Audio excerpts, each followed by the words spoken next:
আমাদের সন্তানকে ভালো রাখার জন্য কি কি দরকার হবে? ভালো খাবার দাবার কি যথেষ্ট? পড়াশোনা, জামা কাপড়, সভ্যতা, মর্যাদা, এই সব কিছু? আর কি লাগবে? এই যে লিস্টটা, যেগুলো আমরা আমাদের সন্তানকে ভালো রাখার জন্য ফুলফিল করতে পারি বা প্রয়োজন, এই লিস্টটা কোথা থেকে শুরু হয় আর কোথায় গিয়ে শেষ হয় আমরা কিন্তু সবাই জানি না, বা আমাদের সবার কাছে সব কিছু থাকে না। তাহলে যাদের অর্থ প্রাচুর্য নেই বা সেরকম ক্ষমতা নেই, তাদের সন্তানরা কি ভালো থাকবে না? আমি যদি কঠিন কিছু শব্দ আর টার্মিনোলজিগুলোকে বাদ দিই, তাহলে খুব ছোট ছোট কয়েকটা জায়গা আছে, যে জায়গাগুলো আমরা রোজ আমাদের সন্তানদেরকে এক থালা ভাত খাওয়াতে গিয়ে ভুলে যাই। কি কি জানেন? প্রথমটা হলো সময়।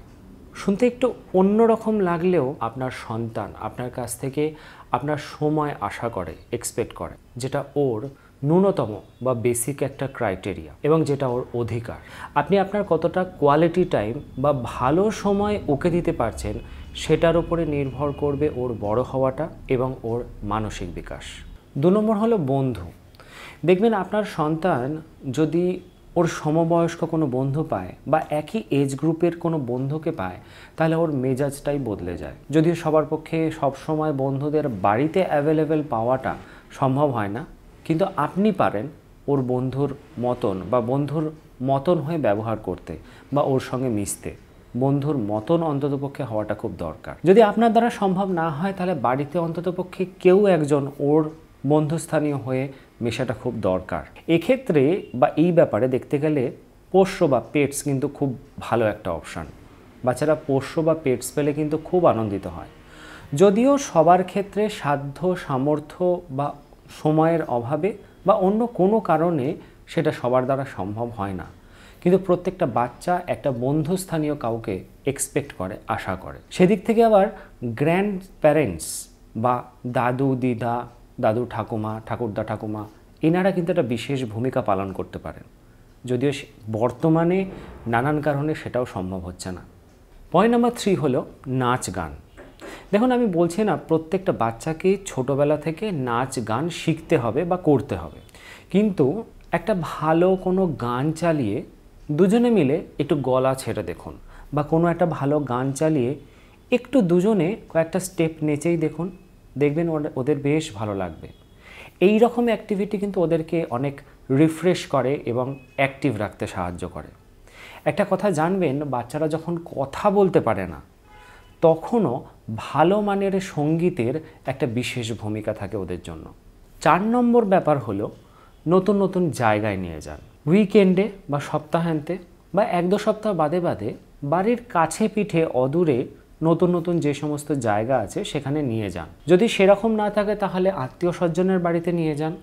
বিভিন্ন বিষয়ে নতুন নতুন কিছুর সঙ্গে পরিচয় করান, নতুন মানুষদের সঙ্গে পরিচয় করান। দেখবেন ও অনেকটা সামাজিক হতে শিখছে, সামাজিক হয়ে উঠছে এবং অনেক বিষয় সম্পর্কে ওর ইন্টারেস্ট গ্রো করছে। অনেক কিছু প্রশ্ন করবে, কিন্তু প্রত্যেকটা বিষয়, প্রত্যেকটা উত্তর, প্রত্যেকটা প্রশ্নের উত্তর যেন বাস্তবসম্মত হয়, যেগুলো ও ওর মতন করে বুঝতে পারবে।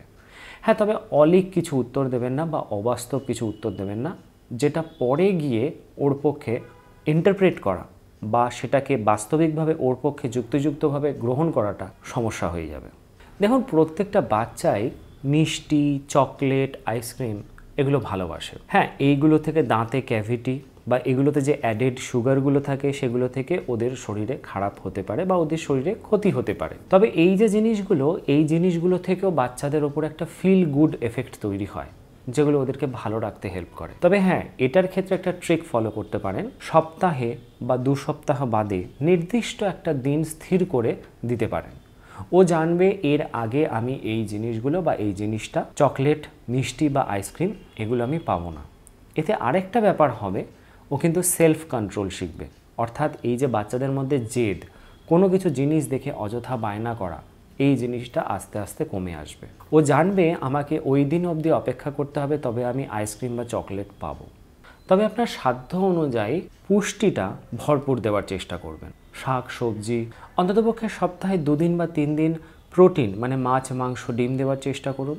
তার সঙ্গে যদি সম্ভব হয় রোজ বা 1 দিন অন্তর একটু সিজনাল ফ্রুটটা দেওয়ার চেষ্টা করুন। তাতে ওদের প্রয়োজনীয় পুষ্টির চাহিদাটা পরিপূরণ হবে। শারীরিকভাবে সুস্থ থাকলে ওরা মানসিকভাবেও সুস্থ থাকবে।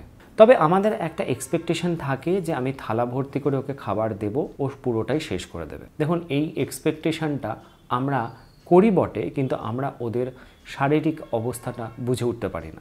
আমরা আমাদের চাহিদা বুঝে অনেক সময় বেশি বা কম খাই, সেটা বুঝে ওঠার মতন ক্ষমতা অনেক সময় ওদের মধ্যে তৈরি হয় না। সেই জন্য অল্প করে দিন, যদি প্রয়োজন হয় আবার রিপিট করবেন। তবে এ কথাটাও জেনে রাখবেন, একটা বাচ্চার কিন্তু সারাদিনে 1.5 থেকে 2 লিটার জল পান করার প্রয়োজন হয়। গড়ে বয়স অনুযায়ী 1.5 থেকে 2 লিটার জল পান করার প্রয়োজন হয়। শুধুমাত্র জল, পানীয় জল না হলেও দুধ, ডাবের জল, ফলের রস, এই সব কিছু মিলিয়ে 1.5 থেকে 2 লিটার পানীয়ের প্রয়োজন হয়। জানলে অবাক হবেন যে এই পানীয়র অভাবে শরীরে যদি ডিহাইড্রেশন হয়, তাহলে শরীর যেমনি খারাপ হতে পারে, তেমন ওদের মেজাজও প্রচণ্ড খিটমিটে হয়ে যায়, বদমেজাজি হয়ে যায়, জেদি হয়ে যায়। সেই জন্য পানীয়ের প্রয়োজনীয়তাটা বা জলের প্রয়োজনীয়তা ফুলফিল করতে বা পরিপূরণ করতে ভুলবেন না। এছাড়া আরও দুটো বিষয় আছে, যে দুটো বিষয়ের অভাবে বা যে দুটো ব্যাপারের অভাবে বাচ্চাদের বদমেজাজ, জেদি বা খিটখিটে হয়ে যেতে পারে, যার জন্য তারা হ্যাপি থাকতে পারে না। প্রথমটা হলো হাইজিন বা পরিষ্কার পরিচ্ছন্নতা, আর দ্বিতীয় হলো ঘুম।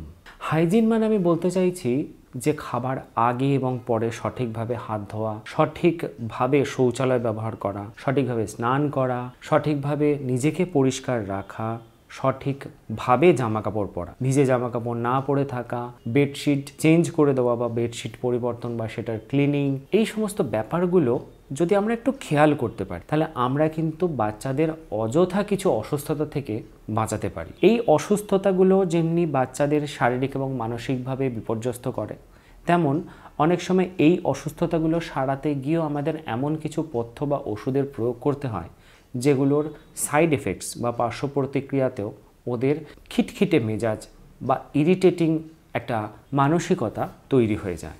আর লাস্ট পয়েন্ট হলো ঘুম। এটা জানবেন, বাচ্চাদের গড়ে 9 ঘন্টা ঘুমের প্রয়োজন হয়। বাচ্চাদের অনেক স্ট্রেস হয়, ওরা নতুন নতুন পরিস্থিতিতে নতুন নতুন কিছু শেখে, নতুন কিছু জানে, নতুনভাবে নিজেকে তৈরি করে। এই সব কিছুর মধ্যে দিয়ে পাস করার সময় ওদের মধ্যেও নানান রকমভাবে স্ট্রেস তৈরি হয়। এখন ওরা তো আলাদাভাবে স্ট্রেস রিলিফ করতে পারে না। যদি ঘুমটা সম্পূর্ণ হয়, তাহলে শারীরিক এবং মানসিক স্ট্রেসটা ওদের মধ্যে থেকে চলে যায়। আমরা যদি সবসময় ওদের হাতের কাছে স্মার্টফোন রেখে দিই, তাহলে হয়তো অনেক সমস্যার সমাধান হয়ে যাবে। যেমন তাড়াতাড়ি খেয়ে নেবে, তাড়াতাড়ি কান্না বন্ধ করে দেবে, তাড়াতাড়ি চুপচাপ বসে থাকবে, আমরা আমাদের কাজ করতে পারবো। কিন্তু এই ছোটো ছোটো জায়গাগুলো থেকে অনেকটা দূরে সরে যাবে। দূরে সরতে সরতে এই জায়গাগুলো, এই বেসিক জায়গাগুলো, প্রাথমিক জায়গাগুলো থেকে এতটা দূরে সরে যাবে যে ফারাকটা বিস্তর হয়ে যাবে। জানবেন, যে বাচ্চাটা তার পরিবারের সকলের কাছ থেকে যথেষ্ট সময় পায়, তার স্মার্টফোনের প্রয়োজন হয় না।